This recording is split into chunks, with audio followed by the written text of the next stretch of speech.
lundi sur Rire et Chanson. Elle nous raconte son week-end de cette fois-ci. Le buffet chaud, Elisabeth Buffet, nous sommes en direct. Bonjour Elisabeth. Bonjour Philippe, bonjour Pascal. Bonjour. Tu es donc allée à Marseille. Absolument. Je suis allée faire prendre l'air à mes miches au bord de la mer.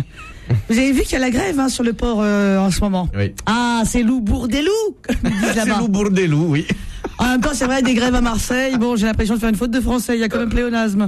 Oui. Oui, ça va, on peut dire. Non, moi j'adore les Marseillais. C'est du viril, parfumé à la testostérone, du poilu du dru. La galéjade au bord du Surir, loup mistralou dans la tignasse, le cagnard dans les yeux et les cigales dans la voix. C'est horrible cette voix aujourd'hui. C'est vrai, il parle comme dans les films de Marcel Pagnol, celui qui a écrit notamment La gloire de mon père et Les glands de ma mère.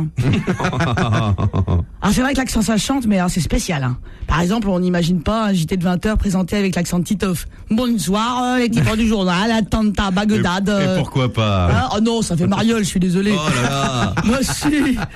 Alors à Marseille, je me suis baladé sur le port.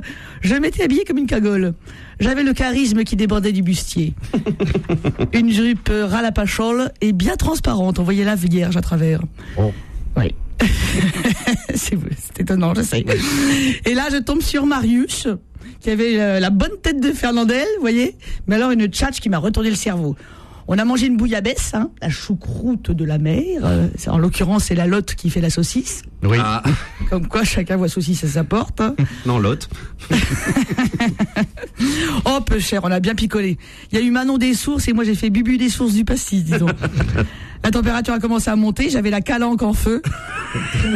Et lui, la courgette en barigoule. Qu'est-ce qui bouchait le porc? Attends. On était ronds comme des boules de pétanque, dis donc. Alors ensuite, évidemment, Marius a bien tapé ses boules sur mon petit cochonnet. Oh pauvre, il a fait quelques carreaux. Il était portugais. T'as vu, j'ai mis un petit temps avant de comprendre ta vanne. Et il m'a fait Fanny, ça c'est bon pour les boulistes qui nous écoutent. Il avait un zizi tout fripé, on aurait dit un vieux. D'ailleurs, il avait lui-même surnommé son engin Loup Papé. Il m'a arrosé ma farigoulette avec du pastis. J'avais le string tout poisseux et les poils pastaillés. Marius a bien rentré sa grosse barque dans mon vieux port. Voilà.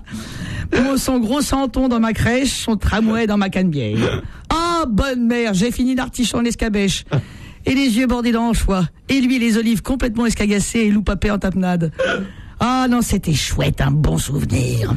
J'ai ramené aussi quelques spécialités typiques, du savon, bien sûr, des sachets de lavande et des pots pourris de sardines que tu mets dans tes placards pour éloigner les mythes.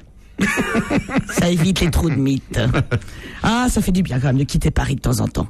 Mais ça fait aussi du bien de revenir aussi. Ah, oui. Cette semaine, j'ai bien profité de la capitale. Et promis vendredi, je vous raconte tout. Vous avez enfin une bonne raison de vous lever le matin. Comment ça va aujourd'hui? 6h, 10h sur Rire et Chanson.